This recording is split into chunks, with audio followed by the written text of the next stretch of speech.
code. Hollow gods in download mode. I scream in static, breathe in rust, and all I built will turn to dust.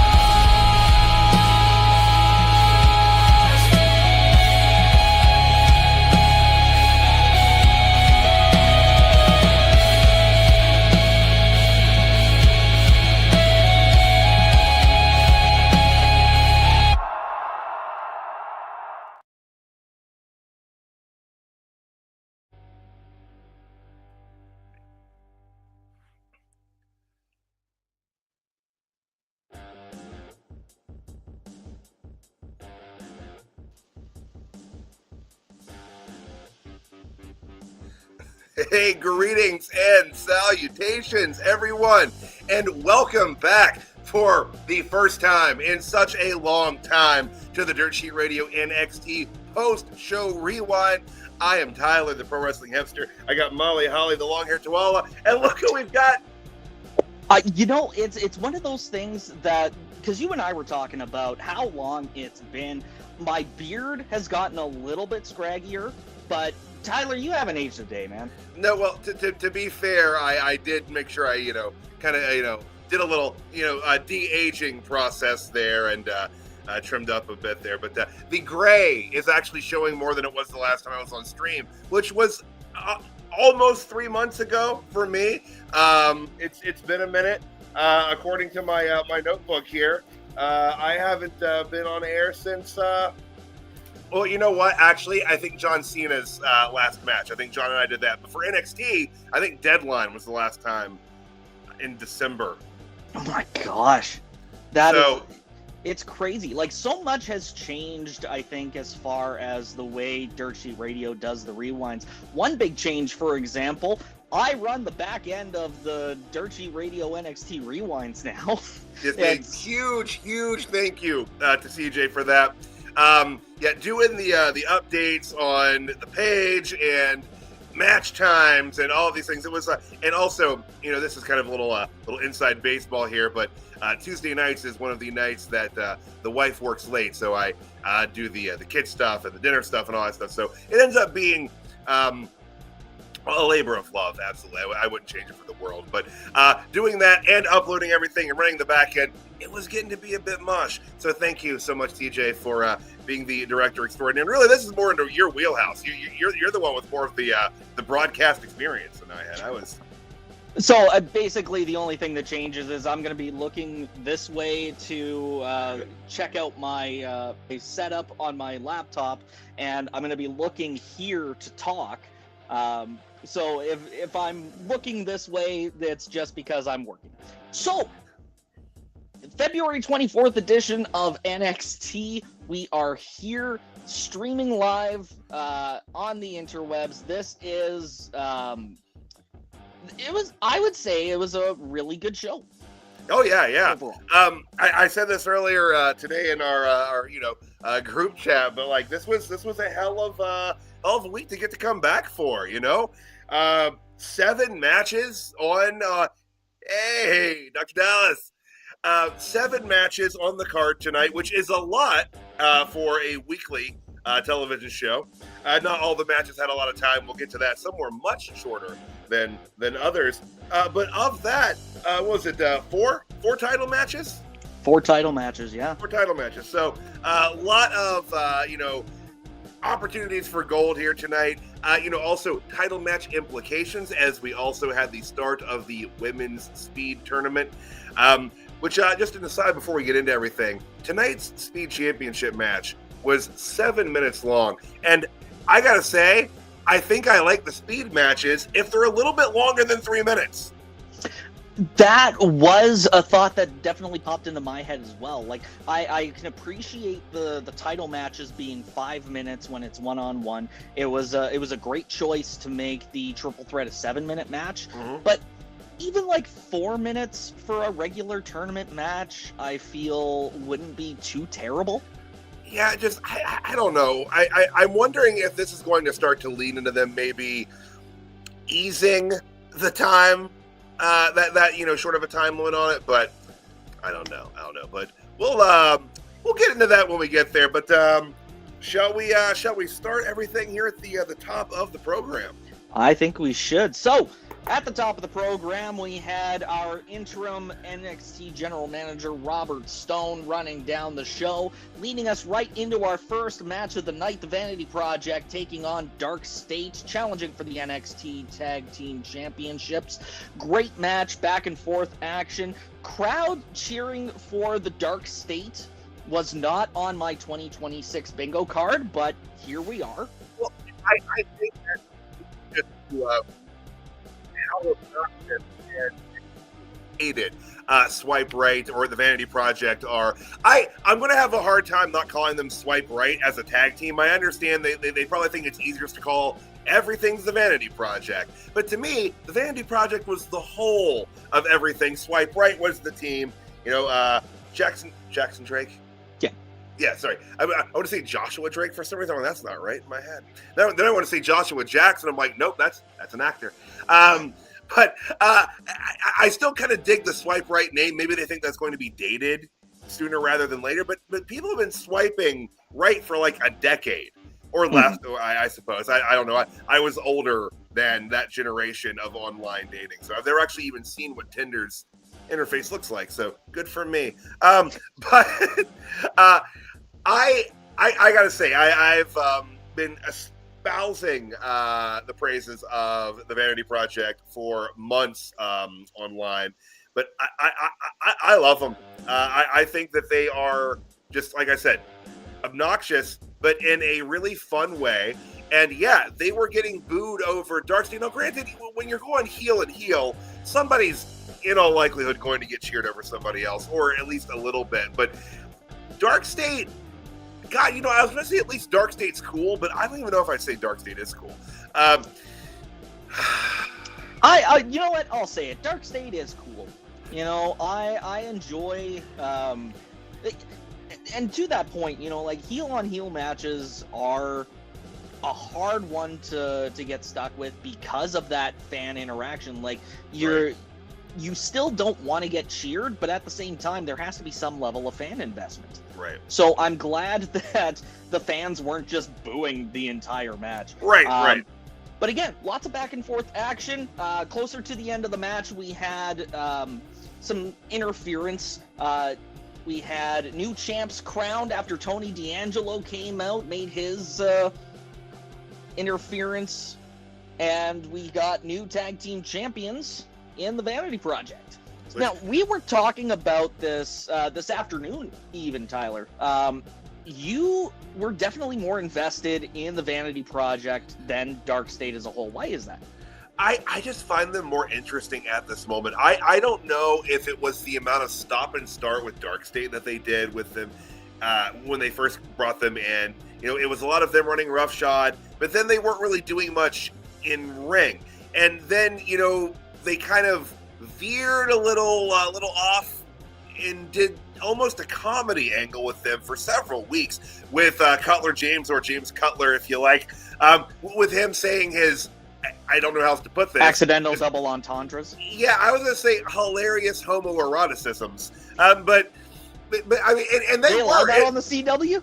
I mean, they're very progressive. They're very progressive, but they were funny. It made for good bits and good segments, but it wasn't good for Dark State. And I said that at the time that, they want Dark State to be taken seriously and be looked at as this group of really just badass dudes. That wasn't doing it.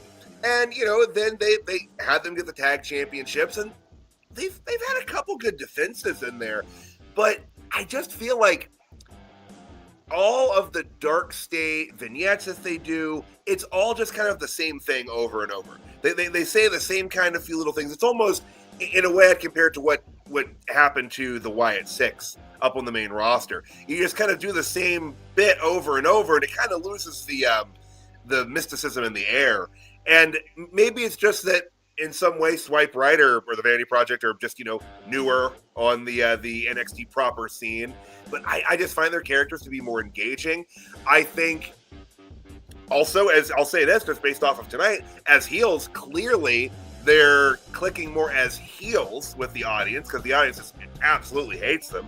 And I think it's a wrestling hate. I don't think it's legitimate. Maybe it is.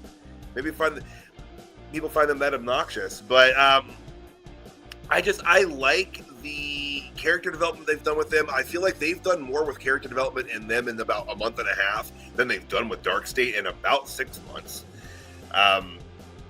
I'm wondering how much longer they're going to have Drake with the Evolve title. I mean, they're all officially NXT wrestlers at this point. And Kendall Gray's the same way. Yeah, that's true. That's true. So I don't know. And I don't know how far out they record Evolve. So maybe that's part of the reason.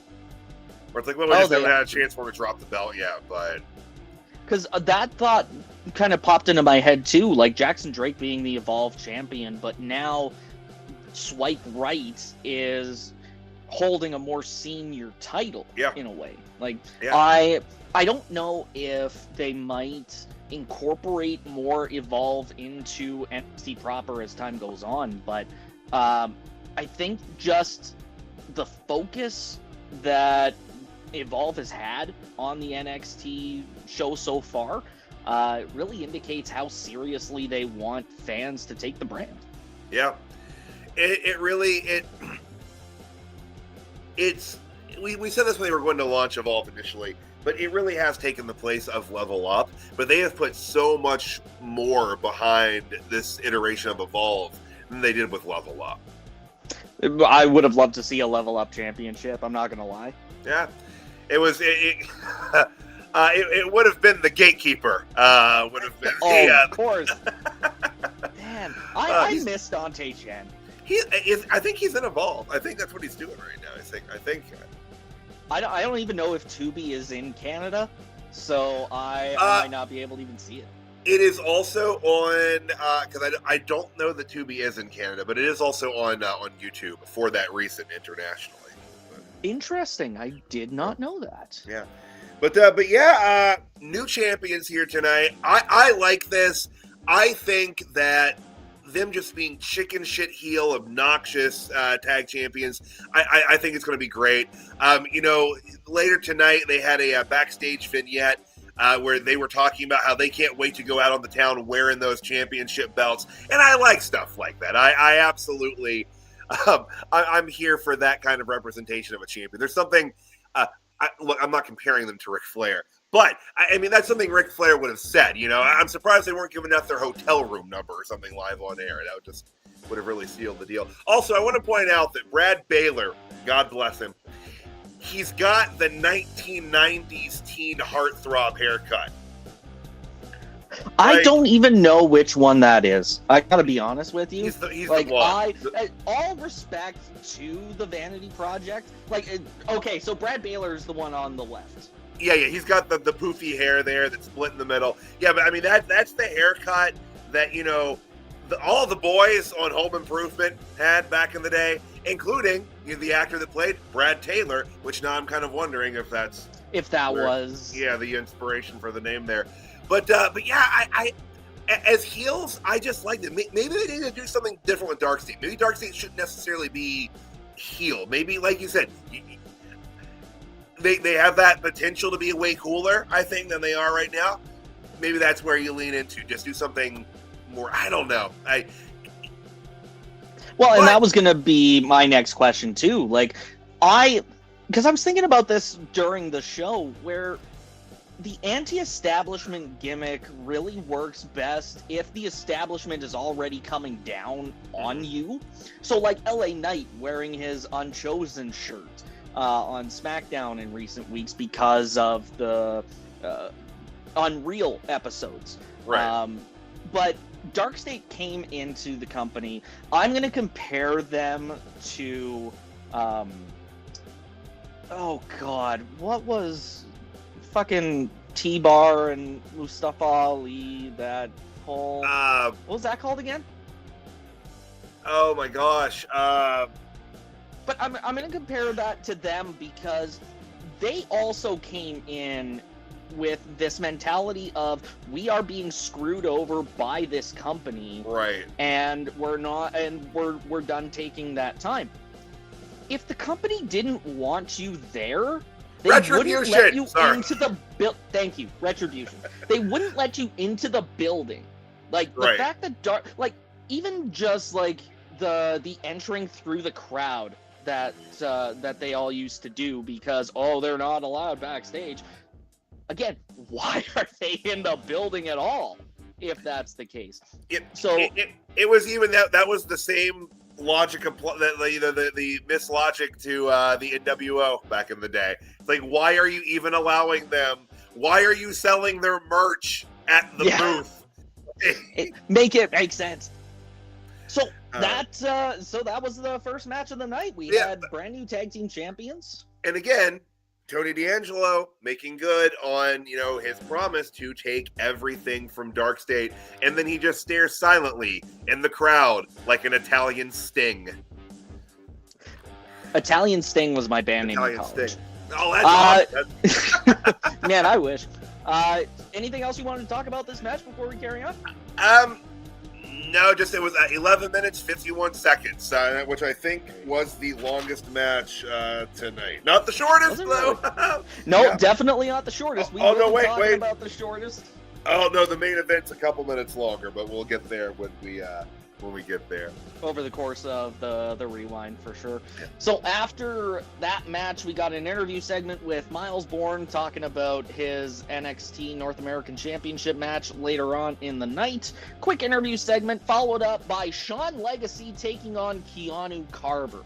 Now, this match was a very short match, but it still wasn't the shortest match of the night. And honestly, I think it should have been.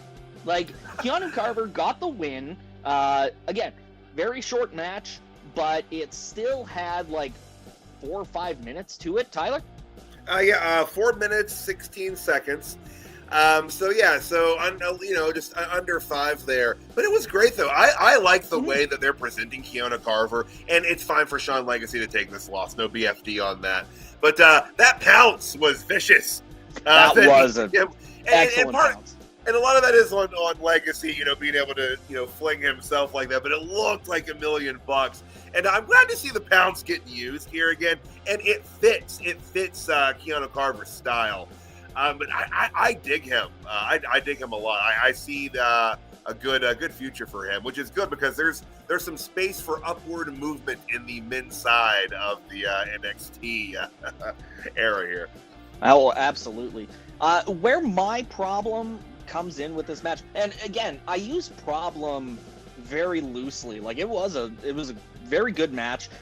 Great showcase for both guys. The problem I think that I have with it was we see Keanu Carver just being this dominant force when we introduced him when Ava was setting up the ladder match, and he goes on this tear and he takes out half the locker room that's standing around the ringside, but he takes almost 5 minutes to take down one guy. Like, that should have been a 2-minute squash match. Legacy getting very little offense because it's like you said, he can afford to take a loss like that and still be taken seriously as a talent. And I think part of that is because we've seen what he's capable of on the NXT shows so far. I agree with that. I think they have a kind of a second chance here with Keanu Carver, I think, to do what they wanted to do with Jasper Troy. And if that makes sense, I just feel like it's working with Keanu better. I don't know if that's just because he's just better at the emoting side of it. Like, if he just has that little more intangible connection with the audience. But do you want someone that can emote though? Like, especially if you're Jasper Troy. Well, I don't really mean, maybe emote's not quite the right word there. I think maybe just have some semblance of an emotional connection with the audience is really more what I meant. Like, I don't feel that Jasper Troy was able to keep the kind of the attention of the audience when he came in. I'm not going to say that he's lost it entirely. Like, it's still there, but there's something, and maybe, I don't know, might be the fact that I have the same, like, fake-ass Halloween chains that Jasper Troy wears to the ring, like, hanging down on my mailbox. But it's stuff like that where, like, I see that, I'm like, oh, fake tough guy. Like, and I'm like, I would never fight Jasper Troy in 100 years. But, like, I see that and think, oh, but, like, for some reason, I buy it with Keanu Carver. I believe it with Keanu Carver. There's something about the way he carries himself, and he's presented in a very similar way that Jasper was when he first brought up. But, like, there's just something about the way he moves and the way maybe just his offense is that I believe him more than Jasper. Now, we are going to talk about Jasper Troy a little bit later on because we had the men's speed triple threat title match. So we are going to talk a little bit more about our thoughts on Jasper Troy. Did you have any more thoughts on this match? I don't think so. I don't have anything else written down here. No, just okay. Yeah, I didn't have anything written down either, other than that match has been a complete squash. Yep. So after that, we got a quick segment in the women's locker room. We had Ren Sinclair and oh my God, Kendall Gray. Thank you. I was blanking on her first name for some reason. QCC. Yes, Ren QCC, because Ren's got a speed title tournament match coming up next week against Nikita Lyons. Nikita Lyons, yes. I don't know why I'm blanking on names, but a much more slim Nikita Lyons. Like, I don't know, a few weeks ago when she was on NXT, like, I don't know how much weight she's dropped, but she looked a lot smaller than she used to. Can't say I paid attention last time she was on. No, and I don't mean that in like a disrespectful way either. I'm just like, what caught my attention on it for the women's bodies anymore. Well, no, the reason it caught my attention was because her gear looked too large for her. Oh, really? Like, yeah, like, so, like, the way her gear is built, it's almost kind of like a shell in a way. Like, it's got kind of like harder parts, and you can tell she's kind of like moving in it a bit. So I don't know. I'm wondering if that has something to do with, maybe it's better for her knee, because I know her knees are not super great. Yeah. So maybe like dropping even some muscle might, help her not hurt those. But I will say in that match next week, pulling for Ren. But yeah, this was pretty standard backstage segment here. Kalani Jordan approaches them. They share some unkind words. They brawl. Well, and it's not even Kalani saying anything bad about Ren and Kendall, really. She just wanted to come in and brag about making Lola tap last week. And it was Lola coming into the locker room that really kind of started this brawl. And there it went. Is that Carmen Petrovic in the background? It sure is. Oh, good for Carmen. Good for Carmen. Getting some TV time. Yeah, she's not been on television a lot since she and Ashante the Adonis split. Of course, she's still in the company. They broke up and he was she's released. Getting more TV time than him for sure. Yeah, right? So moving on from there, we had our speed triple threat title match. The NXT, I guess it is still the WWE Speed Champion, not the NXT Speed Champion, because we do have some main roster people come down from time to time. That is true. But yeah, Jasper Troy defending in a triple threat match against Eli Knight. Yeah. and Elio LaFleur. Now, Elio, I was very impressed with his debut in NXT. Very, very good wrestler. Well, I mean, Eli Knight and Jasper Troy are nothing to sleep on either, but something about Elio LaFleur is just mesmerizing. I don't know if it's just that luchador thing where it's like anybody that comes out wearing a mask doing high-flying offense is just immediately better. But this match being 7 minutes long because it is a triple threat match as opposed to the regular 5 minutes that they give for one-on-ones. Did not use the entire 7 minutes, but it was an incredible match, an amazing finish too, because you had Elio take out Jasper Troy, and then Knight hits a top rope move. Elio gets in, snakes the pin. 1, 2, 3. He's the new Speed Champion. Now, I loved this finish because of how well everything worked together. Like it wasn't that you had I keep wanting to call him Elix Skipper. Like I don't even know why that's the name that's popping up, but Eli Knight is like they both put in the work. They had to against a guy like Jasper Troy, and we did see a little bit of teamwork in the very early stages of the match. But then to see the look on his face after the match, once he realizes that the match is over, you know, like I think there's going to be something further in this feud between Knight and LaFleur. Oh yeah, absolutely, and yeah, it was just a whirlwind of just under 6 minutes, 5 minutes 50 seconds, just so fast paced, and yeah, on LaFleur, he is crisp, fluid. Everything just looks so beautiful, and it's almost, you know, you blink and you miss half the rotations he's pulling when he's doing a lot of these kicks and different strikes, and I think there is a luchador mystique for sure, but there's something even a little extra for him because he's a French luchador, and that the first vignette they played for him several weeks ago, it was immediate because I saw the mask because I'm, you know, sitting there and, you know, doing updates and then I hear French, and it was an immediate just reaction as, you know, snapped my eyes right to the television. I can't think of another French luchador.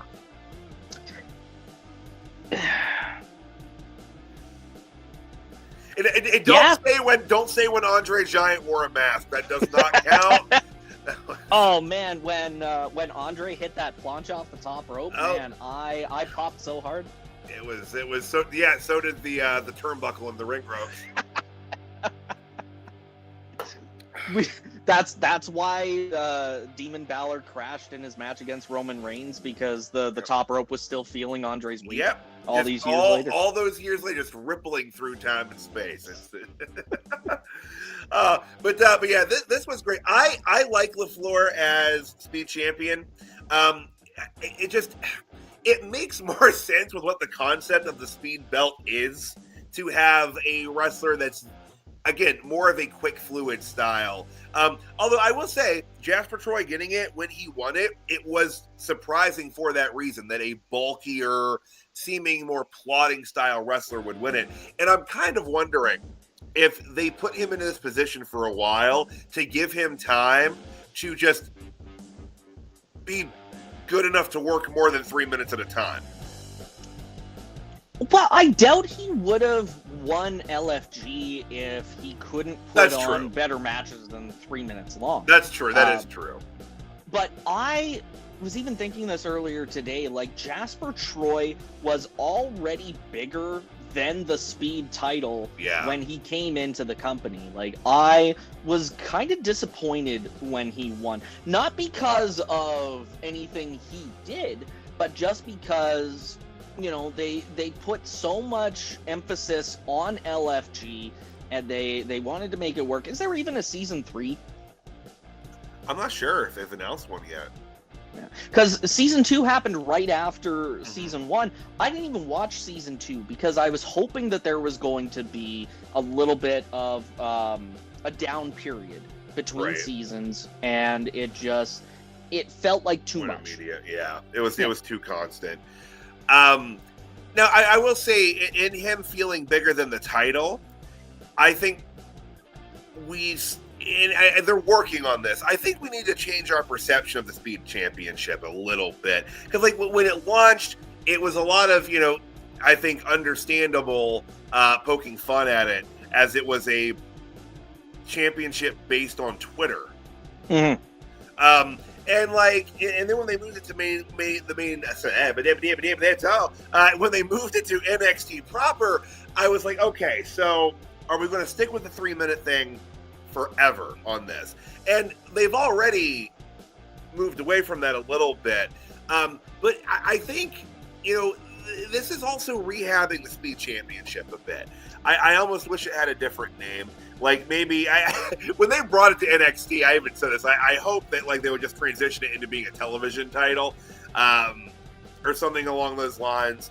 But maybe I'll just start thinking of it like that. But it's not as bad as I thought it was when it was on Twitter. Very true. And I think tonight was a better example of what the Speed Championship could be. And maybe even like the 3-minute thing is too short. You know, and I think CJ, you said earlier, even maybe just moving it to 5 minutes. Or 4, you know, like split the difference. But 3 is definitely too short, especially when you have to set up a tournament every single time you want to set up a title match. Yep. You know, it almost kind of feels, and especially like we only get 2 rounds in a tournament. You know what they could do if you want to abandon the tournament concept. This would be a little more kind of wild card to do this, I suppose. But you know, let's say you know, with the 3-minute time limit they currently have on it, right? Let's say you're just having a match on NXT and you manage to beat your opponent in under 3 minutes, you get a speed shot. I can see that. It would, you know, it would kind of give a little something extra to the squash matches that happen that are under 3 minutes. You know, the ones that cage match will not do ratings on if it's under. Actually, I think it's under 5 for cage match. But yeah, it would give a little more, you know, kind of sizzle for squash matches, because then you know, like, hey, if you knock somebody out in under 3 minutes, you're going to get a shot at this championship.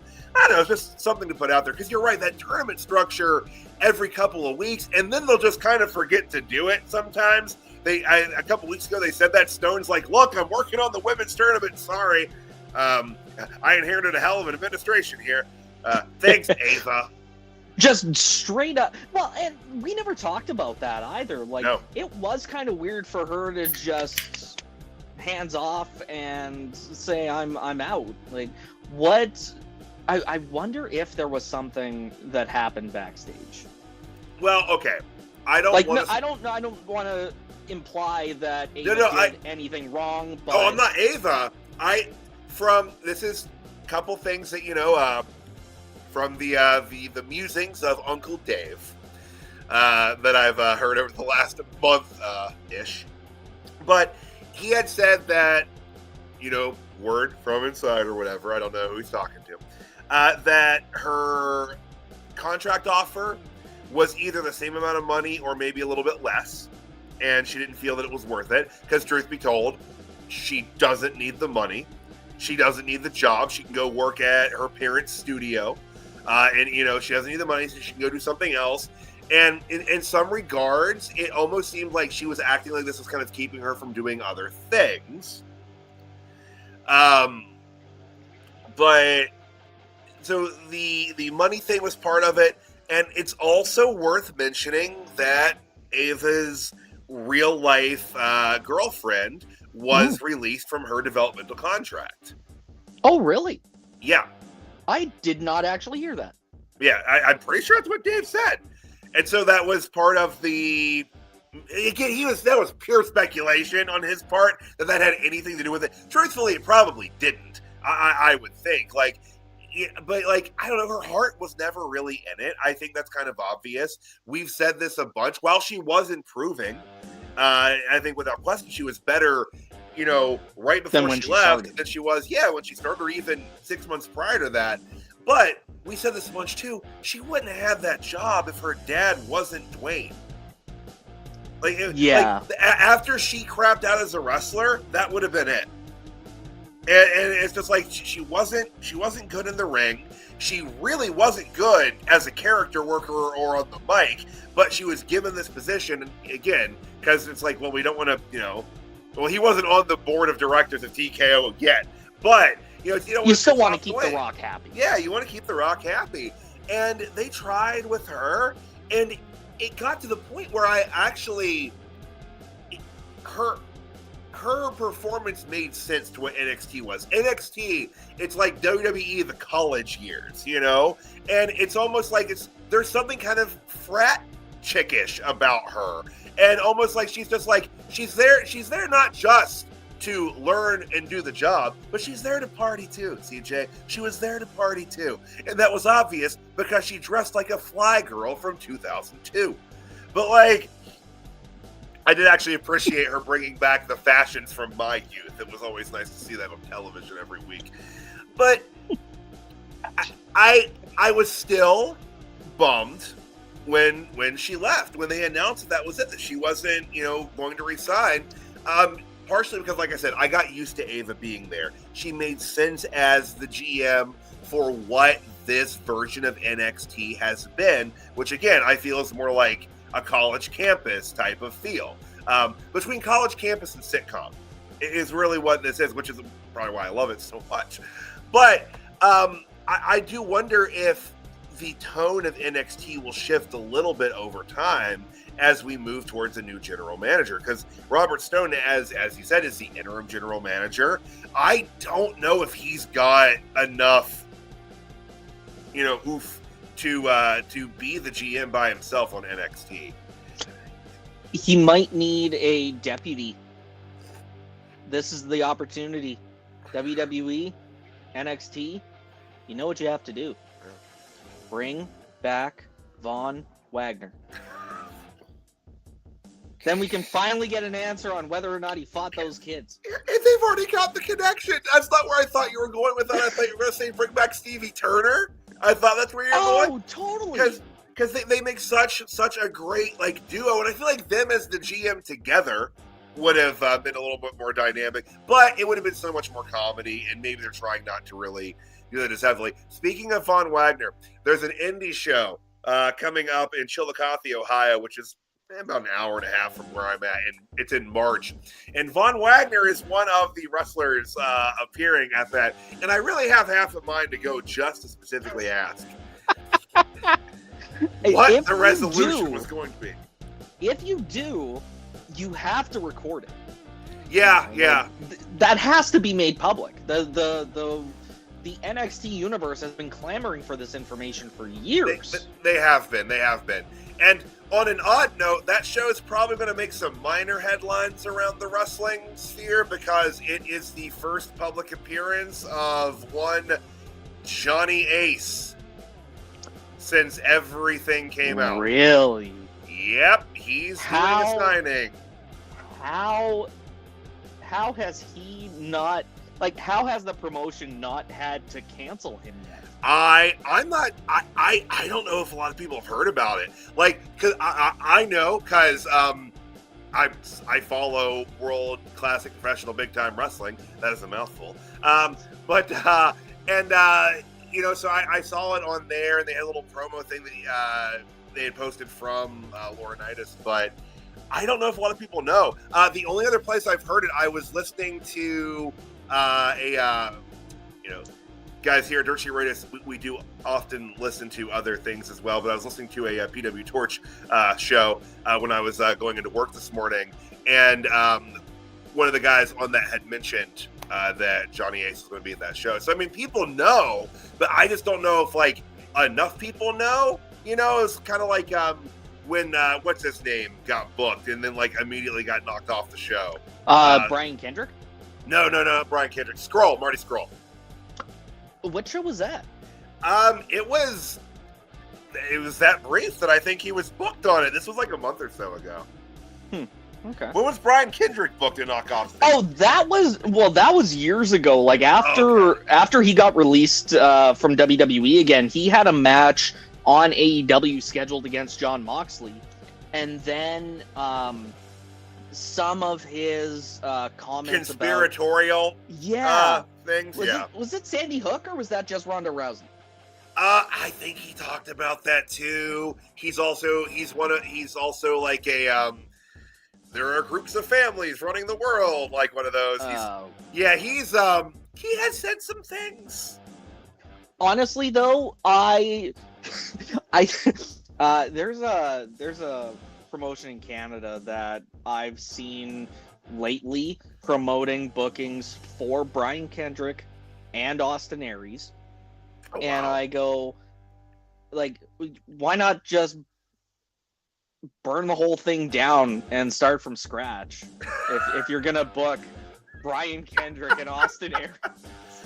Now, I will say, I would just like to note, we started talking about the Speed title triple threat match, and then we end up talking about Ava, Von Wagner, John Laurinaitis, and now Brian Kendrick and Austin Aries. Why haven't we done this for months? it's been too long. It's been so long. Oh my God, this is what I think was one of the most missed things for me. Is getting to do this part of it. Yeah, that went down a wrestling rabbit hole for sure. But yeah, I think that's like March 15th or something like that. So I might pop out to that show to see what's what and see what kind of reaction they get there. I will say I've gone to several World Classic Professional Big Time Wrestling shows. It's run by Bobby Fulton of the Fantastics. For our NWA aficionados out there. But they always put on some pretty good shows. They're fun. It's Jim Cornette was at one. He got booed for taking a shot at Trump. I'm just like, Jimmy, we are in Southern Ohio, brother. You should have seen that one coming. Know your territories. Right, he said what he said, got booed, looked around and said, ain't y'all got buyer's remorse yet? And that was that. But it was, he all in good fun. And, of course, he was informed that there was a Dairy Queen only about half a mile down the road from the venue if he wanted to recreate that. But anyway. And you know what? Just one quick tangent. Since we want to talk about Jim Cornette, I might as well bring up Vince Russo. There was the... All right. Well, because we're talking about stupid decisions and stupid ideas. I was reading something the other day. I guess he was talking on his show about booking for JCW and wanting to do an angle about ice, and but leading up to the Glacier coming to JCW. Oh my God. And I think if I remember the quote correctly, it was the reason he hadn't done it was because the backlash, it would have had to take multiple weeks to actually pan out properly, and the backlash would have had it canceled on night one. Oh my! Which I feel like that means that Jim did learn something from the affirmative action 3 count. Back in the Smoky Mountain days, which nearly caused riots. Oh man, which actually I think he might defend still. I'm not sure about that. He used to, because I remember Jim Ross talking about it, how can he defend that still? But back in the Smoky Mountain days. Before we get into another rabbit hole about the affirmative action 3 count, maybe we should go back to NXT. Yeah. So. Rest in peace, New Jack. He was in on he was in that angle. That was. Oh yeah. Okay. Yeah, that makes sense. Yeah. So getting back to NXT, we had the Speed triple threat match. After that, we cut to the trainer's room. We get the Vanity Project showing off their new hardware. We got Ricky Saints and Ethan Page talking about the North American title match. Notably, Page is getting his ankle and foot taped up because last week we did see Miles Bourne stomping on the chair, and I think we'll talk about it a little bit later on, but there was kind of a little bit of the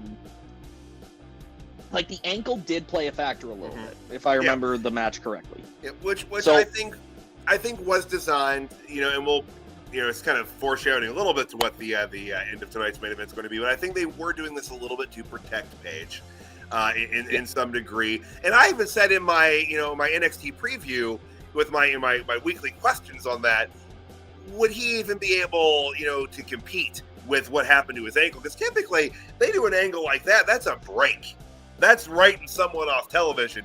But I've heard tale of the strength of Canadian ankles.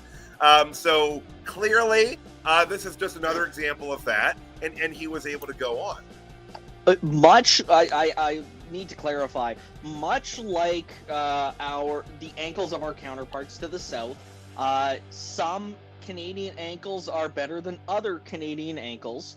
Not that I've ever looked that finely at it, but Ethan Page, I'm sure, has better ankles than I do.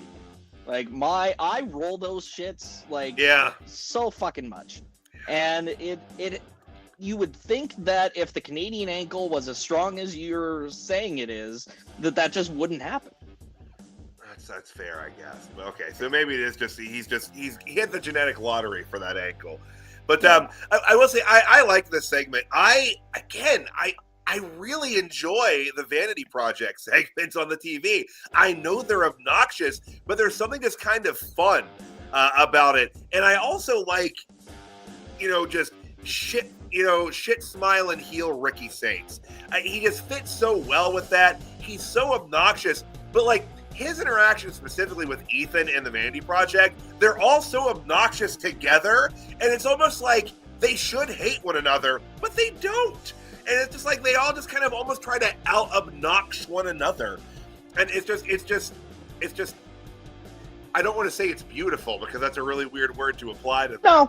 No, it's beautiful. It like is. Just it the works so synergy well. that they have together. And I think kind of what we were talking about earlier, I think that's part of why Vanity Project has gotten over so well on NXT is because they've tangentially aligned themselves with Ethan Page. And then when Ricky Saints turned heel, he also started getting buddy-buddy with Ethan Page. Yep. What is it about Ethan Page that just I do think it is the Canadianness. I think that it's just the red, white, and maple leaf title strap is just too irresistible. It is. It's just, and I think actually I would assume that Ethan just smells slightly of maple syrup, and that's going to attract people towards him as well. But yeah, I love it. I don't know. He's a corrupter. He's a corrupter of all. At the end of the day, I feel that birds of a feather kind of situation here, and they hang out in the locker room. They make just an obnoxious bouillabaisse, and it's great. That is an underused word. You don't get enough bouillabasses in normal everyday society. Only here on Dirt Sheet Radio. That's right.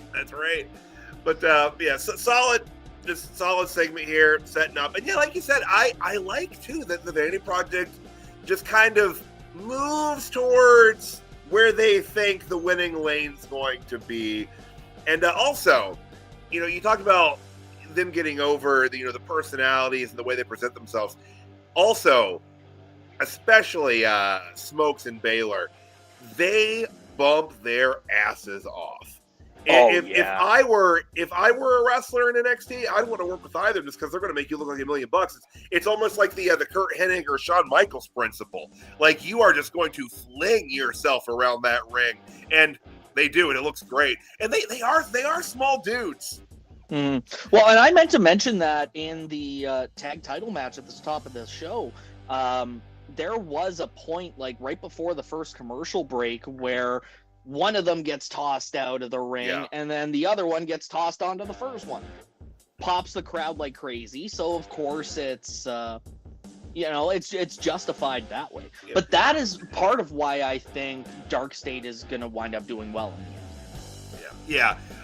Also, to kind of hop on that real quick, there was another spot they did where I don't know if it was Baylor or Smokes, but they went to do a jumping cross body and just bounced off of I think Sean Sugars, but yeah, just boink. Like it was fantastic. Like I need to get that clip and just try to edit in like the little bouncy noise from Yoshi.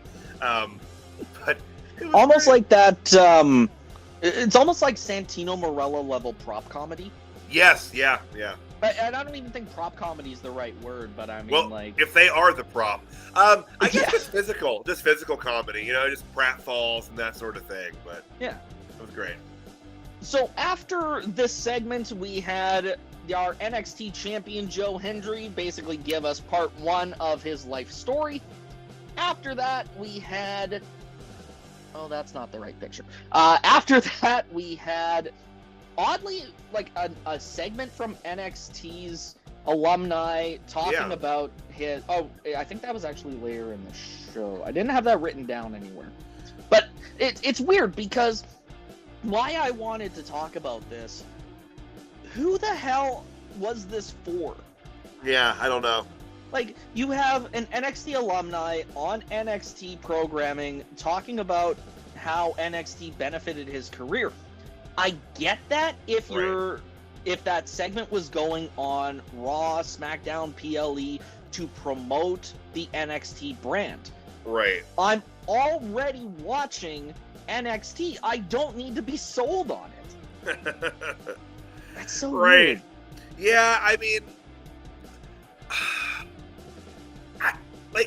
it did seem out of nowhere, and also this was one in particular. I felt like they could have cut this to add a couple minutes to another match somewhere. Again, no disrespect to Damian Priest, but you're right. Like, I don't understand what the goal of this video package was, other than just to be like, well, people at NXT, they become world champions on the main roster. It's like, no shit. That's kind of the point of developmental. It's just career progression. Yeah, like that's how that works. And it was funny because it was a little interesting and almost kind of if you know kind of thing when he said in that package, oh, you think you know everything, but you still got to go to NXT, and I still learned a lot. It's like, well, yes, because typically you learn camera positioning and ad break timing and things like that, stuff that you don't learn if you're not working in a live television environment. So it's like, I know that's like, I took it that way. I feel like if you don't think about it from a production standpoint, you wouldn't think that's what he meant. But like, I think that's what he meant above anything. But yeah, it was just weird. I wonder if this is going to be a thing. Like, if every week we're going to get one of these where it's like, Charlotte Flair wrestled in NXT. I hope not. Like, it just... and again, I get it if you're trying to promote NXT outside of the brand, but it doesn't make sense to just drop it on NXT Weekly Television. No, and this is... It's kind of the same is something thing. You put on the main roster. Like, that's what you do. You use that to get people to watch NXT. Be like, oh, I like Damian Priest. You know what? Maybe I'll see the next big star before they're the big star. Like, exactly. Yeah. You mentioned, like, they could have used this time to put towards more matches. I had that same thought with the Joe Hendry story. You know, like, I appreciate, as a Joe Hendry fan, delving into his backstory and talking about his road through the indie scene, through TNA, coming to WWE and NXT. Right. But again, as an NXT watcher on a regular basis, I already know most of this. Like, I watched the early vignettes of Joe Hendry, like pre-TNA debut, like when they're hyping his shtick on TNA TV, and like, that wasn't my first introduction to Joe Hendry. Like, when I got a job at the college campus radio station where I had graduated from like 5 years earlier, and there was we do like community programming, so anybody from the community can come on and program their own show. There was a guy, shout out Terry Koss, who had his show, and he would add wrestling themes, just whatever, and just make that part of his show. So when the station manager is showing me the ropes and talking about like the production stuff, she pulls out Joe Hendry's entrance theme from the library, because we went into Terry's category and was like, okay, well, we'll just pick this random track, say his name and he appears, and it's like that went over the airwaves. Right. Like, at some point during his show, Joe Hendry was known in random small Canadian town before even his TNA debut. See, you guys can maybe take a little bit of little bit of credit for the spread and the popularity of Joe Hendry. I mean, and I will. I will very much. So after that, we had Dark State backstage. They were losing their damn minds.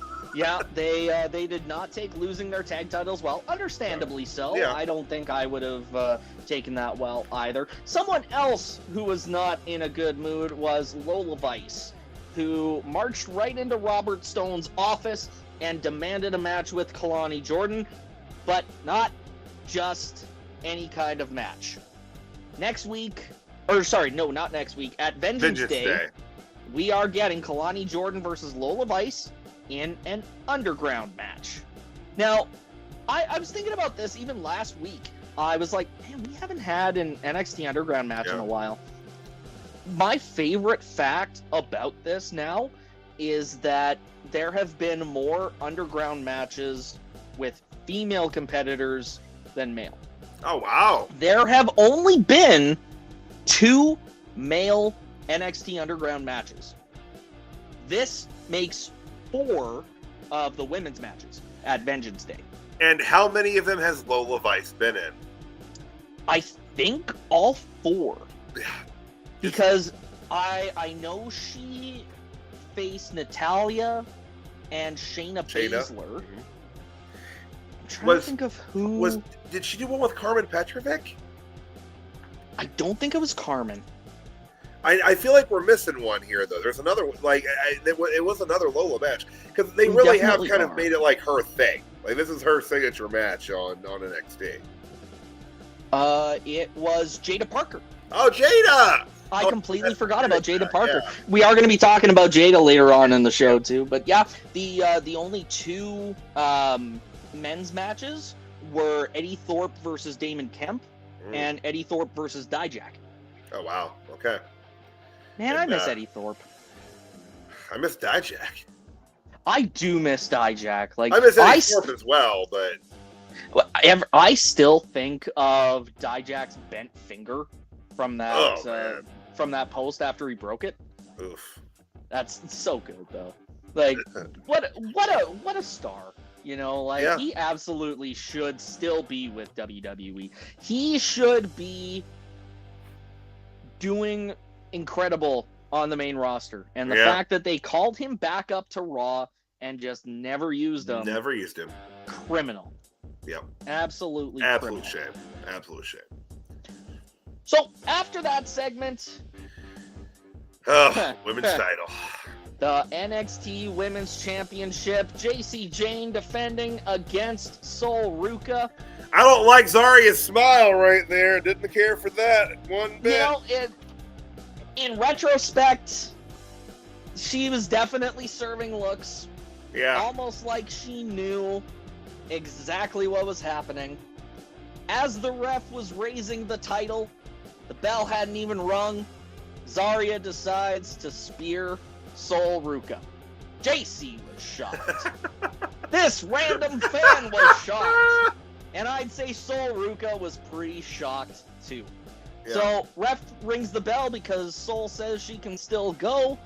One punch later, and JC Jane is still the NXT Women's Champion. Post-match attack as well from Zarya, and a snatch that Sol bitch for good measure. Yeah. 4 seconds tonight. I love that JC Jane celebrated as though she had just won the Royal Rumble. It was, a win's a win, right? I was a little surprised by the way they went about this tonight, especially considering kind of the red herring of her turning last week and then not. So I thought that they were going to go with what I'd been calling for months, which was Sol turning. I thought they were going to make it look like it was going to be Zarya, and then you have some circumstance in which Sol turns on Zarya and does a little bit of a run of a heel. But they did not go that route. They had Zarya do the full heel thing, spear, F5, post-match beatdown. Gosh, it was barely even a match. Like, it just really just a continued beatdown. 4 seconds isn't much of a reprise from the beatdown. But I do wonder, CJ, do you think that we're going to get a full resolution from Soul, or is she main roster bound already? I feel like we have to get some kind of resolution. Well, you had a stellar team in Zaruka, and they gotta have talked about both on show and off camera about the potential success that they were going to see on the main roster together in the tag team division. I agree that I think they should have had Soul turn on Zarya instead of the other way around, because you almost kind of feel sympathetic more for Zarya than you do Soul Ruka. Like, I can look at Zarya and be like, yeah, you should have been getting those opportunities. And Tyler, my history with Soul Ruka. Yeah, yep. Like, I had been singing her praises before she got that first injury that really stunted her momentum. Yeah. I had been singing her praises for years. I want to see them put the title on her before they put her up to the main roster. Yeah. Obviously, I don't think that's going to happen now. Yeah. But I do think that she's still going to have a hell of a main roster run. Yeah, absolutely. Speaking of Uncle Dave, because I know you mentioned him earlier. I think it was him who said, or Brian Alvarez, one of the two, who said that there was potentially a character change coming for Soul Ruka, which I hope they don't.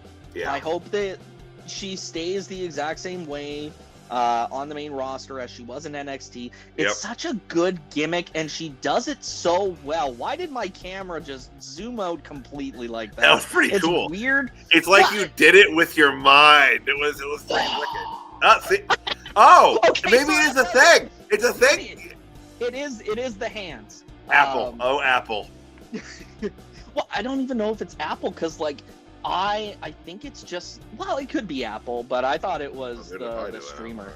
It's not doing it. Okay, so it must be Apple. But maybe it's not. It's not doing it anymore. I can't do the Ty Dillinger 10 and have that do it anymore. So, anyways, great match. All 4 seconds of it. All 4 seconds. Yeah. I don't want them. They don't need to change anything about Soul at all. She's already over on the main roster to an extent. People like her. Yeah. The character is fine the way it is. The music is fine. It's a little generic, kind of surf sounding, but that's Def Rebel's fault. That's not anybody else's fault. I don't hate her theme, if I gotta be honest with you. It works perfectly fine. It's one of the ones that is just functional and it fits the character. They don't need to change her. Oh, hopping back on, you were talking about, feeling bad for Zarya in a lot of these instances, and how the turn for Soul would have made a little more sense in that way. You can go even further back than that. Zarya kind of got, she had a lot of fanfare, and then she kind of got pushed off to the side because she came in the same time as Stephanie Vaquer and Julia. I was going to bring this up too, because I know we had said it before, she never got that opportunity in the spotlight because she was vastly overshadowed by Vaquer and Julia. And then even in this tag team, she was getting overshadowed by Soul Ruka. Yeah. Is this finally the time where we see her stand on her own the way she should have been presented all along? I think so. We have talked about, kind of almost an embarrassment of riches that is the NXT women's division. It's so loaded. It's been so crowded at the top for so long. And now you've moved a lot of those women up to the main roster, which has opened up some space there. I think, Zarya, I'm kind of jumping ahead here a little bit. Zarya is going to receive a NXT Women's Championship match against JC Jane. So I'm guessing we see Soul pop into that and return favor, as it would be. I think this might lead to Stand and Deliver. Yeah. Like I think because we're this close to WrestleMania, Soul's not going to get anything substantial as far as main roster TV time. So they'll probably call her up after Stand and Deliver. Right. And I think Stand and Deliver is going to be her send off. Yeah. Yep. And then hopefully after that, Zarya gets the title run that she deserves. Yep. So after that, speaking of the women's division, we had this extremely close-up of Tatum Paxley as she sat in the NXT crowd and talked about how she felt the love and acceptance that the NXT crowd had given her. She feels accepted for who she truly is, which that is such a heartwarming sentiment, especially in this age of so many people on social media just spouting garbage opinions about anything and everything. Right. And it's like here you actually have someone being celebrated for their quirks, their oddities, whole 9 yards. And this leads to her calling out Izzy Dame because she wants to clear the air one more time, have another sit-down talk. They are in the crowd, ready to brawl. The lights go out, and we're on to the next match. Like, it was such an abrupt thing. Like, well, and can I say, too, like, they transitioned into Blake Monroe's entrance, but they transitioned into the 2K26 version of her entrance. So all of a sudden, you hear the music, you realize what's happening, because the arena is dark, right? Like you see, they black out, and then it cuts to Blake Monroe's video game entrance, and it threw me for a second because I'm just like, the screen was black a second ago, and now we're in a video game. Why is this? It's always jarring. Partially because just of like the uncanny valley that has become the 2K games. Like it's one of those. I keep seeing memes about how, despite all their best efforts to make Booker T look like an actual Booker T in the WWE 2K games, TNA still did it better in 2006. Yep. How? Sure did. How the fuck? I don't know, but my original Xbox 360 red ringed playing that TNA game, so there is that. Like while you were playing it. Yep, me and my buddy Colin popped that bad boy in there. We got like 3 minutes into a match, and then there it went. No. Yeah, and I was like, man, that sucks. I blame. I to this day blame Dixie Carter for my Xbox red ringing. Breaking your Xbox. Yes, sure, it's her fault. It's Man, her fault. if I had known that, I would have got you like a T-shirt for Christmas that just says Dixie Carter owes me an Xbox. There you go. No one's going to understand why, and she'll be so good. Why do I owe you an Xbox, sir? I don't understand. But that's not the point. The point is she owes you an Xbox. It is. But yeah, this was a very, very jarring, transition. Abrupt transition. Yes. No, the transition was for a speed tournament match. Blake Monroe taking on Thea Hale. This match, I think, was probably like the more anticipated one because of the botch that we saw. Mm-hmm. With the North American title. So, speed tournament match, you know how it goes, 3 minutes long. That's not the right picture. And we see, instead of, I did have a picture of it, but anyways, that's accident. This is why I don't usually run the shows. My fingers are just too fat to do anything properly.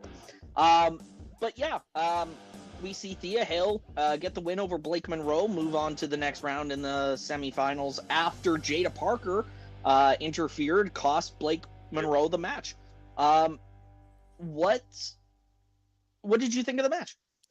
I'll say this selfishly, the person I wanted to win won. Big Thea Hale fan, have been for a while. It's going back to her Chasing You days there. Actually, I think I've got my The Chase You shirt. Yeah, I got that right. I still got to get myself one of those one of these days. But so it's going back to that. But I dug the match. Like I said, I think that's really who should have won. I don't think Blake's going to be on this roster here on NXT for super duper much longer. I just don't know what they're doing with her. I don't think that's because she's headed for the main roster. I think she is going to be sticking around in NXT for a while, but I think she is an example of someone who WWE just wanted to sign away from AEW. Yeah. Like, nothing against Blake Monroe, but Mariah May ended her AEW career on the highest of high notes, right, with her feud with Toni Storm, and then she comes into NXT with all the fanfare in the world, new identity of sorts. She comes in as a face, turns heel against Jordynne Grace, and North American title run. I thought that was going to lead to something bigger, something more important, I guess, for lack of a better word, but hasn't ended up happening.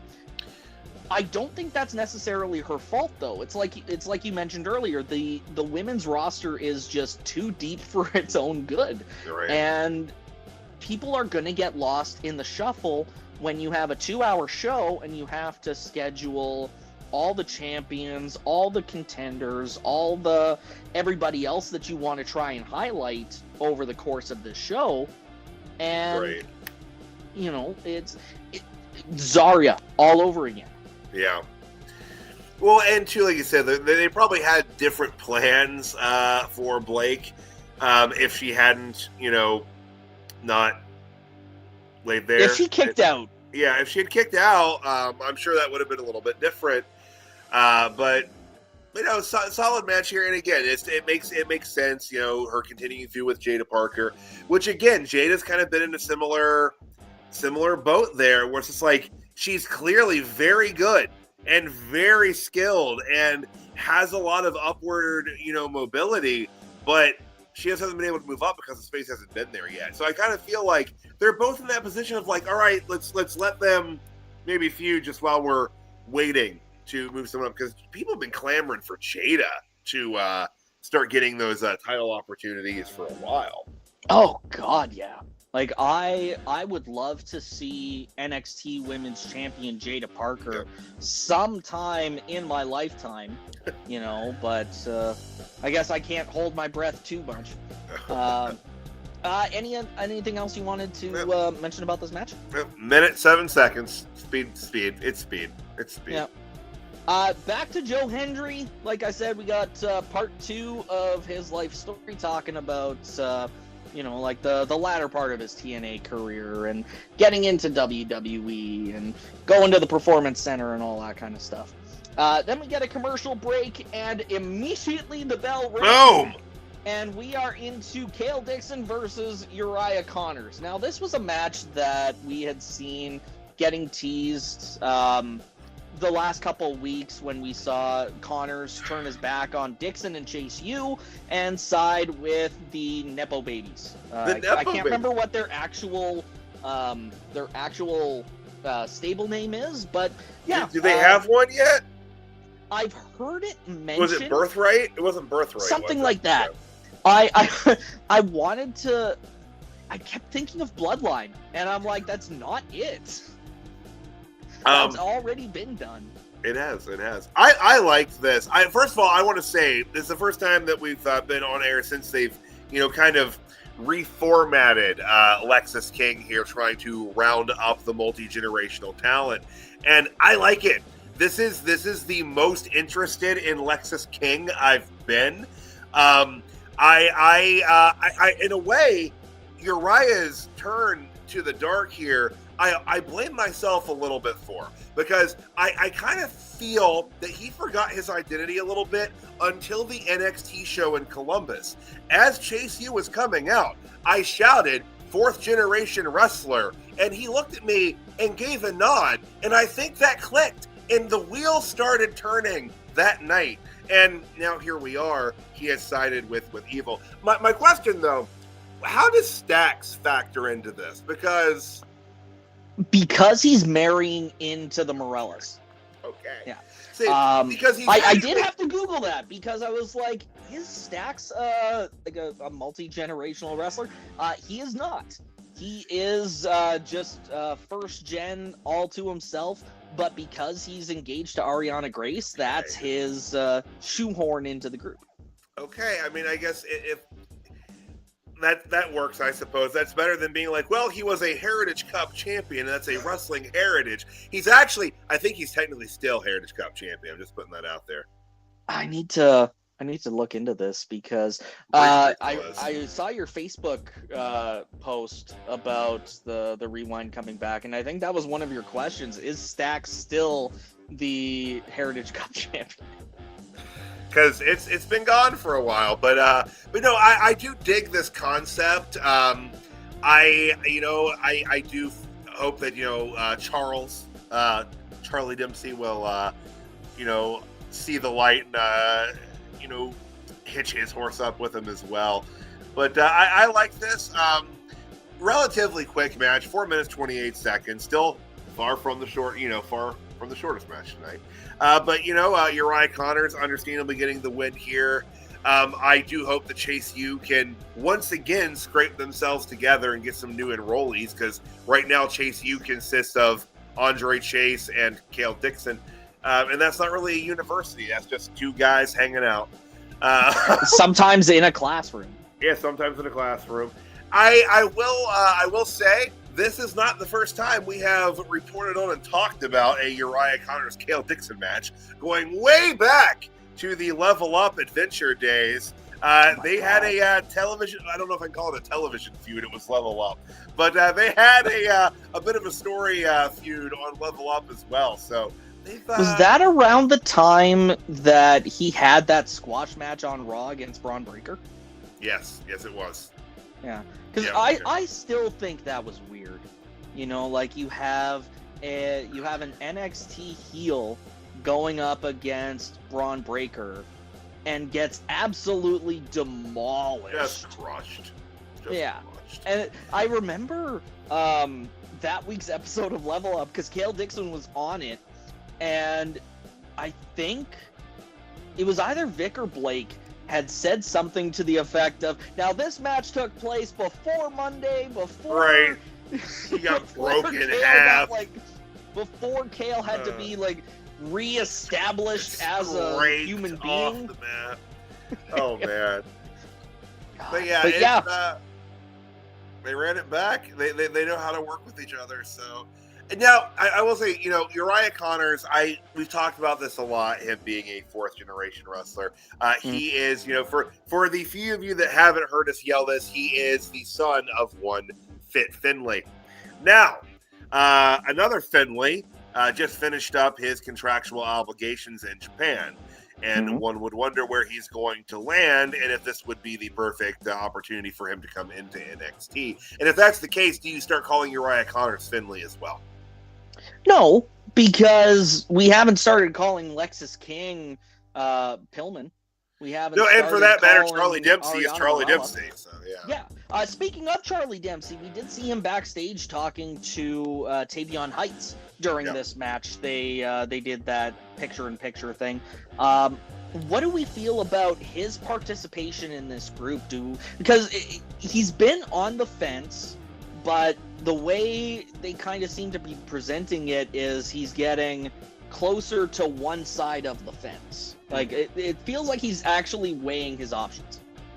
I believe so. I think in the end he will. I think side with the Nepos, for lack of a better term here. And I think it's a good spot. I think it's a good spot for him. And it's one of the things, I almost called it the RenQCC, the NQCC, the No Quarter Catch crew, it moved into a comedy realm. Not long after Gulak was. Well, it was kind of when Dempsey won the Heritage Cup. Yeah. Because Well, then and he like started becoming Tony D'Angelo.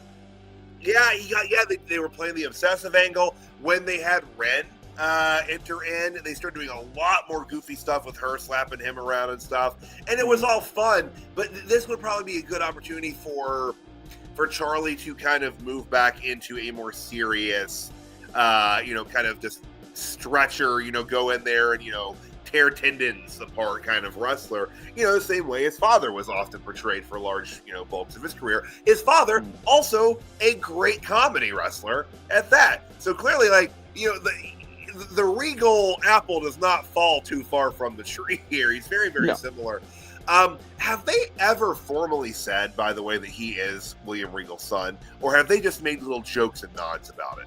Little nods, because I think there was an episode of NXT where they shared the screen, and I think he said something about how, something about like my dad, blah blah blah. Something like that. So there we are with Uriah Connors, Cale Dixon, the Nepo Babies doing their thing.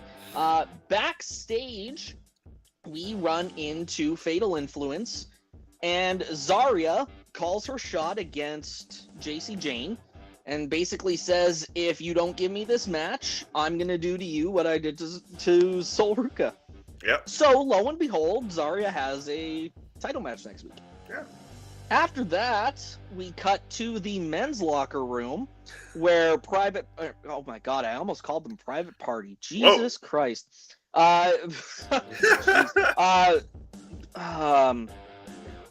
Vanity Project and Ricky Saints talking about, their NXT careers. Well, and they were blazing Ricky for being on wild cards, Well, and he talks about wanting to be better than Joe Hendry at everything. So now Ricky Saints has a musical performance scheduled the absolute for next week. experience next week.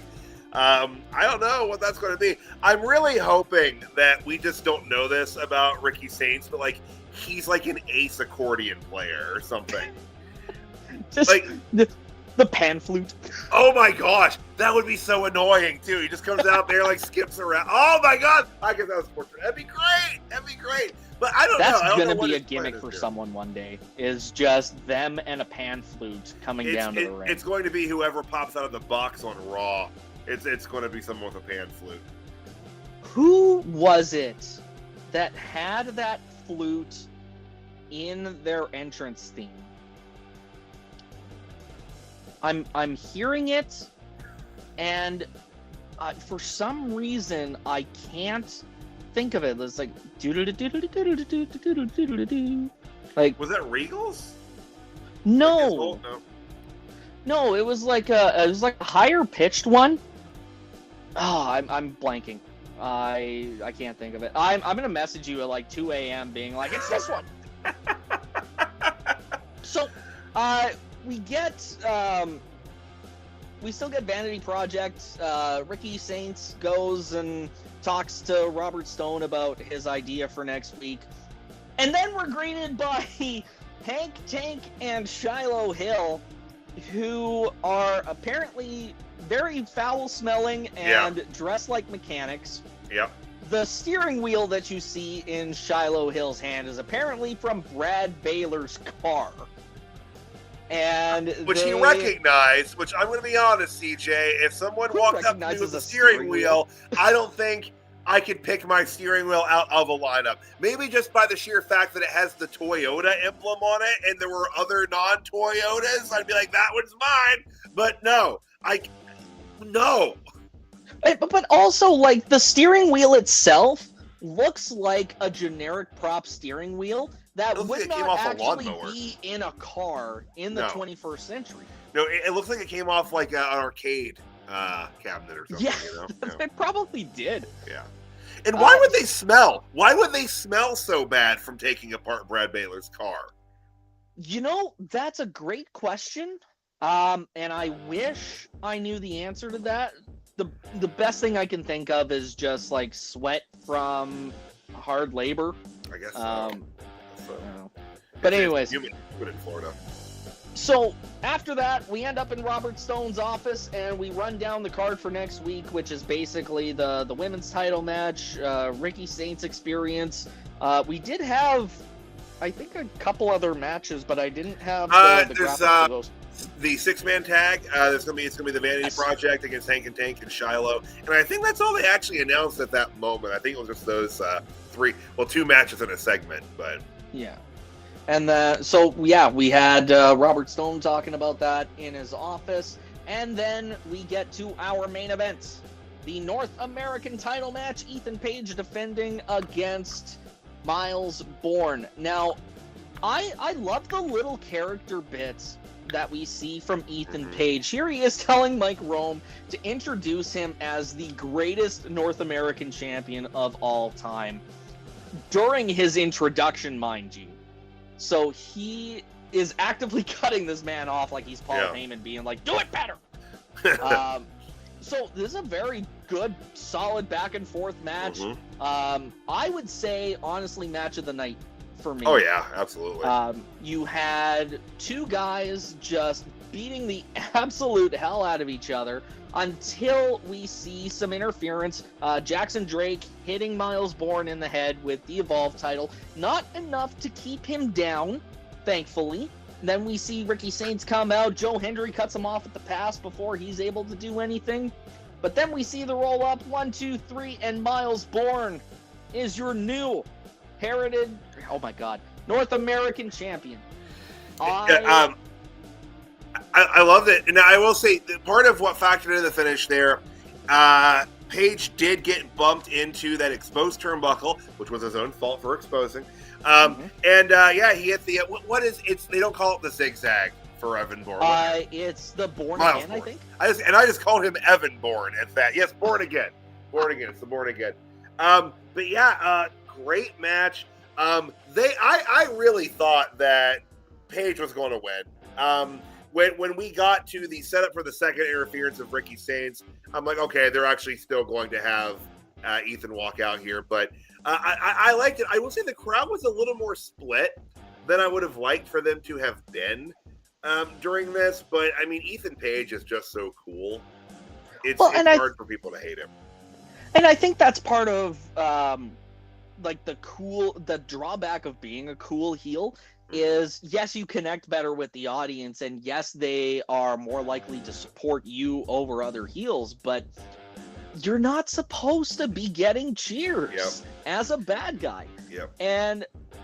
But to be fair, Chelsea Green has been doing that on SmackDown for months now, and I think it's just one of those things that it's a testament to the wrestler and the fans' appreciation for the work that they put in to make their gimmick the absolute best possible version of it that it can be. And Chelsea, much like Ethan, is just so funny that it's hard to just hate them. You know, they're just so clever and so entertaining. That's the Canadian part of them. It is. That's where, I mean, it's the the Jim Carrey effect, if you will. It's just the inherent humor in all Canadians. So there are a ton of Canadian. Y'all were the originators of the Second City, comedy theater. That's SNL wouldn't exist without Second City. And I just want to mention, because you brought up Second City, SCTV is going on Prime Video. Oh, really? Yeah. Yeah, so if you are a fan of sketch-style comedy mixed with some Canadian culture, some real Canadian tours de force, as you were, SCTV on Prime Video, not sponsored, just very, very Canadian and very supportive. Well, I mean, and just like it is really, I mean, much like the early days of SNL, it is a who's who of comedic actors. I mean, John Candy Starting on there. Rick Moranis, Rick Dave Moranis. Thomas, She Eugene just Levy. Usually, Catherine O'Hara just passed away. Actually, her being on SCTV, this is such a tangent on here, because this is why people tune in. Her being on SCTV is why she was only on SNL for like one episode. Was she a cast member? Yeah, briefly. Like an SNL cast member? Yeah, and she left. Oh. So she got cast on SNL while SCTV was in negotiations for their next season. And she got cast, and then like a week or so after she was cast, and I think she did maybe one or two episodes, SCTV got their renewal, and she was like, "Hey, I gotta go do this with my troop family." So, and then she went back to SCTV. But it is a who's who of comedic actors on there. So, but not sponsored though. But back to the Canadians in wrestling. Miles Bourne getting the win here tonight, celebrating with his mom at ringside, which is just they picked some really good shots to throw those executive producer credits over, and this is a great closing shot for the show. It was those heartfelt family moments brought to you by Paul Levesque, Shawn Michaels, and Lee Fitting. Yeah, but it was great. I like I said, the only thing that hurt the moment for Miles at all is just the cool factor of Ethan, and I think people were a little deflated when Ethan lost, but he was getting very close to breaking the record for title reign, which is held by Obafemi, and I don't think they want Oba to not have that right now. I think they want him to keep that. That being said, Ethan did have the most defenses of any North American champion, so I think he can make an argument that he was the greatest. I think he can make that argument for sure. I agree that he's definitely up there. The greatest, in my opinion, is still Wes Lee. But I think that's more just because I think back to like I would call that the heyday of the North American Championship, where you had the open challenges that would clear out the locker room and cause ringside brawls, just trying to be the person that gets into the ring and claims that shot. Yeah. Like that was peak North American Championship for me. And considering they eventually brought in a version that looks like a Canadian flag, that says something. Yeah. Now, I assume that come next week, Bourne will be out there with the traditional North American strap. But I love that. I love the Canadian flag strap for that. It was great. It was fitting. It looked cool on television. It looked cool in person. I will say, when I went to the NXT show at Columbus with my wife, that was, Paige had that belt. It looked good there. Great show tonight. Great main event. It was 13 minutes, 40 seconds. There is a part of me that still would have kind of preferred Shiloh Hill last week if they were going to do this anyway, just have him do it. But like you said, the length of time this Miles Bourne and Ethan Page feud had been going on. They aired a package before this where they went back as far as last May. Yeah. So 9 months ago, there was a baby who was, created when this started, who was born tonight when Miles captured the title. Well, I hope that they name that child Miles then, if that's the case. Especially if it's a girl. I was saying, it works for both, Now, if I'm assuming that we're both assuming that Ethan Page is going to get called up to the main roster soon. Yeah. Who would you say would be the best first challenger for Miles Bourne? Well, I don't know if I necessarily think it would be the best, but like him being a stalwart baby face, I think he might do a couple matches where it's like his buddies. You know what I mean? Getting shots. Like, I could see him doing a match with Tavion Heights, being like, hey, like something like that. Now, as far as like a serious feud for his first feud, I don't know. I'm trying to think of a heel that's around that. Nah, I don't want to say they've already had him and Lexus King go at it, so let's not go back there because that was so silly. Lexus King like wearing noise canceling headphones and claiming that Miles Bourne isn't actually deaf. It was a really weird angle to go with. Yeah. Well, while you're thinking about that, I'm gonna announce mine, and I think that's why he dropped the Speed title tonight. Oh. Is because they want to prop Jasper Troy into a place where he can be a contender to a more important title. Right. Like, I would have loved to see him be North American champion already. You know, like, 'cause when I said earlier that he was already bigger than the Speed title, that's kind of what I was implying. Like, he needed something better than the Twitter title. And I think this is the best opportunity. I don't think would get hurt if he loses, especially if there's like interference or just like a DQ finish or something like that. You get him to be this unstoppable monster, and you put the belt on him, have him run roughshod for 8 months, 9 months, something like that. After you give Miles some time with the title, like he still deserves it too. And I think as far as like credible threats, you have to slot in Jasper Troy. Yeah, that is a good, just good reasoning on slotting him around that way.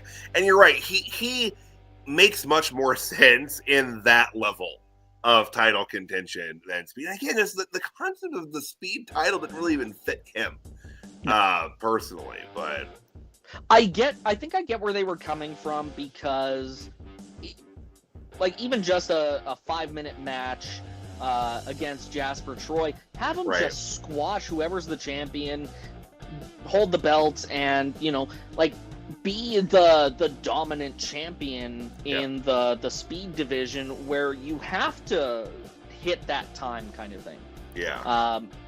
And I think that's part also why they why the finish of the triple threat happened the way it did. Yes, he still took the fall, but it took both of those guys working in tandem throughout the match to get him down. So I think as far as credible challengers go, he's there. My big problem with this, as is my main problem week to week, is just having to hear more insufferable Booker T commentary. That's his boy.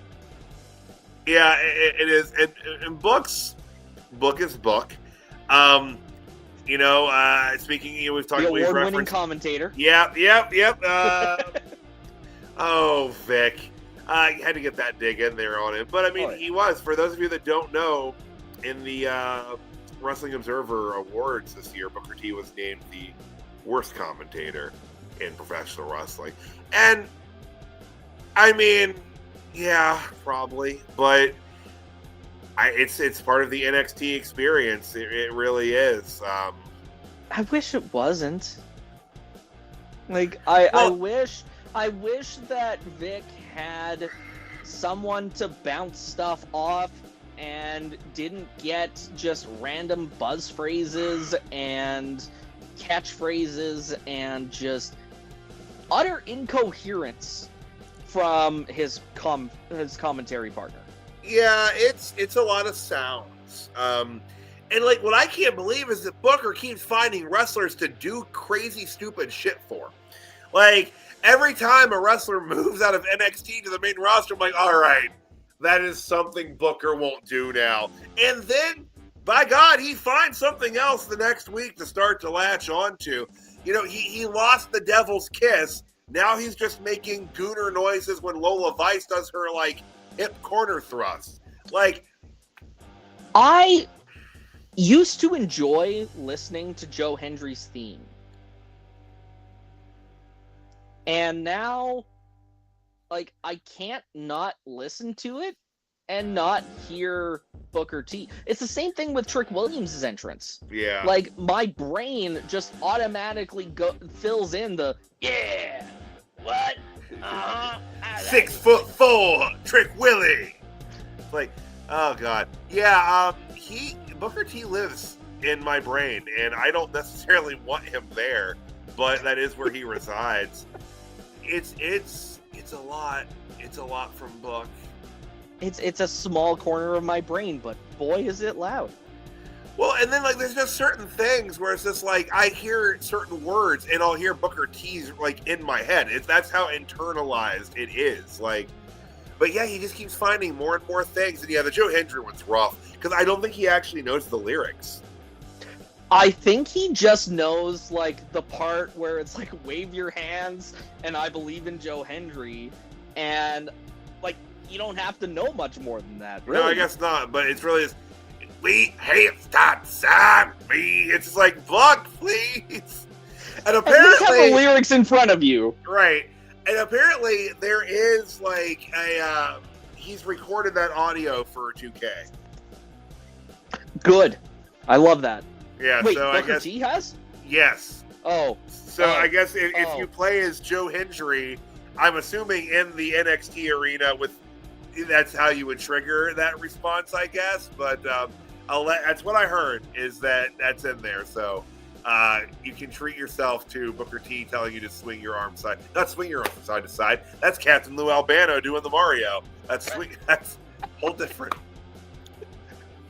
God, what is this show? Like, we cover so many topics that are off topic, and we just have a blast doing it. I did want to mention before we go into our superstar or megastar and jobber of the night. I'm looking at the superstar page on WWE's website. Funny enough, it has Vanity Project as the tag team champions. It still lists Jasper Troy and Ethan Page as champions. Oh. And Channing Stacks Lorenzo is still listed as the current Heritage Cup champion. There we go. So get on that, WWE. Start defending your title, man. Like, where is it? Like, did he leave it? Like, was he Heritage Cup champion when Penn and Teller made it disappear? No, that was Lexus King. Okay, good lord. Because I did think of that too, and I'm just like, is it like, do Penn and Teller still have it? No, Is it just in the aether? Like, champions before. okay, lordy. All right. Well, that brings us to the end of our NXT Rewind. That was the show top to bottom. Now we get into and I realized like halfway through the show that we were still missing the graphics. I will have to get those graphics from where they currently are sitting, but for next time we'll get them. Yes, our jobber of the night. Who you got, Tyler? This was just kind of circumstance for her, but just a little more kayfabe. But I went with Soul. Because one, after the events of last week, why would you have actually trusted Zarya? Like, what a turn on your heel reaction from her to be like, screw you, you're selfish, you're not really my friend, go lose on your own, and then like, oh, I'm sorry, we're buddies. Well, and Zarya did come out and help her physically against Fatal Influence last week, so I do kind of see where she was like, okay, I got to get Soul back on my side here. Right. Yeah, I agree. I think. But that smirk she had walking out, you knew something was going to happen. But yeah, so I gotta sadly give it to Soul just because she lost in 4 seconds. Her friend technically Zarya turned on her twice. If you really want to be fair about it. And now, not only did Zarya assure that her former friend wasn't going to win the championship. Now she herself is getting a shot at that very title next week. So I feel bad for Soul here. That guy definitely felt terrible for her. That's the new Undertaker crowd meme. Yeah. Oh my gosh. I'll always remember that night because I was at WrestleMania 30. That guy's reaction happened, and I wake up the next morning and he's got like 28,000 followers on Twitter already. I was like, It's one of those moments that you really have to be at the right place at the right time. Yeah. Like, imagine if his seat was like four seats down. Yep. You know, like the camera guy might not have caught him. Who knows? Or the Demon Miz girl from when Yes. Miz cashed in Money in the Bank. Hers might be my favorite fan reaction of all time. Like that Did was she always win one... a Slammy for that? Or Yes, she did. She won a Slammy for it, and then the Miz came out and took the Slammy away from her. So, Yes. yeah. That's hilarious. Good times. I mean, not for that little girl, but actually, No, of course. They had to. I wonder how they located her, because that was a random fan on a show. Like they had to have been like, okay, we got to figure out who this is so we can fly her out for a Slammy. But CJ, who do you? Well, I was just gonna say, like, I think it's easier now to find out who random people are because of the internet. Like, nobody would have cared who Green Shirt Guy was or Rick Ackberger's sign guy back in the day. Who I think has been attending AEW shows this past year. Yeah. Yep. Yeah.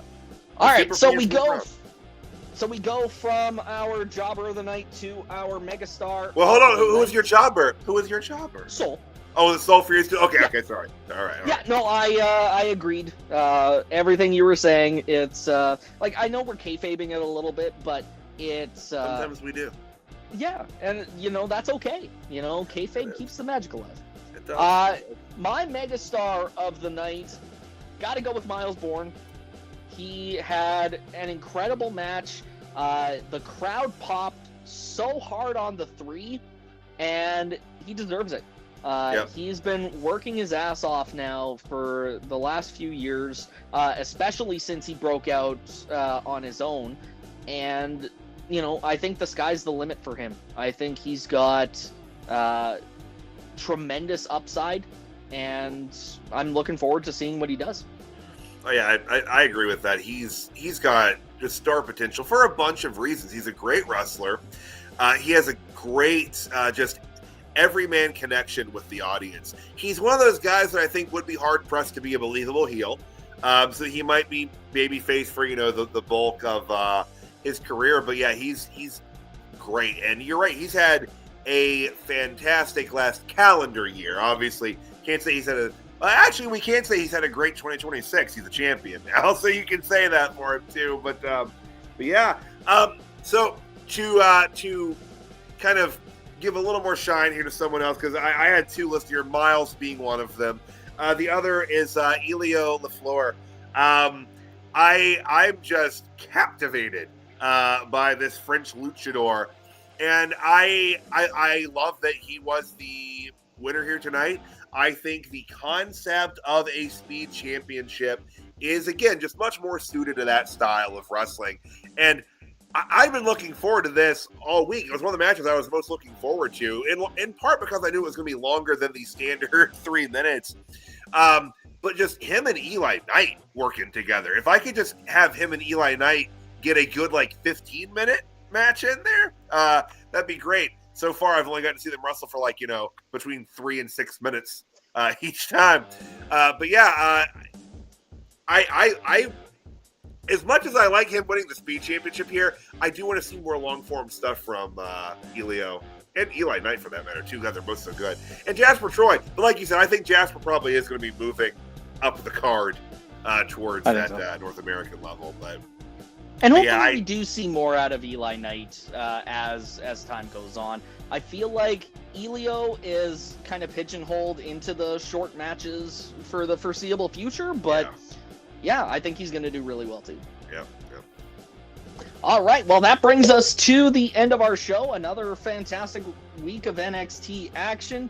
Tyler, my fantastic co-host. Molly, my other fantastic co-host. My other silent co-host. Hey, she gets. We'd rather her be silent during these shows, because she does have the mighty yip of the Chihuahua when she gets going. Oh, I believe it. Yeah. So, Tyler, I think we're back. Yeah. It was too long. Like I said, it was months since we'd been able to do this, and clearly we've missed it, guys. Because this is, we covered a 2-hour show in just about 2 hours. That's the beauty of the tangents of live radio. Oh yeah. Well, Tyler, let's wrap up then. Let's tell the internet where they can find you. All right, well, guys, primarily, you can see me at The Pro Wrestling Hipster over on Facebook. That's where I do pretty much everything I do, which is primarily NXT updates for that page, as well as over on the Dirt Sheet Radio main page. I am on Twitter and Instagram and stuff, but I don't really do a lot on those things. I mostly just look for pictures on Twitter to do updates and make memes and such. But if you could give me a follow over at The Pro Wrestling Hipster after you've given Dirt Sheet Radio a follow on all social media platforms, I would appreciate it. And Molly, don't yawn during the plugs, but Molly would appreciate it too. Every time you follow, Molly gets a extra milk bone. So remember that, guys. Her mighty yip gets a little pitch higher. Just a little bit. Well, and of course, as always, CJ Carter, CJ Carter 22 on Twitter. I'm not really as active on there anymore because fucking Twitter. But we'll be here week after week talking NXT. I want to put something together for Vengeance Day next Saturday, so we'll see whether that happens or not. But keep my fingers crossed. But that is it for another Tuesday night. Be sure to join us next week. Lots more DSR and NXT to enjoy. Have a good night, everybody. See ya.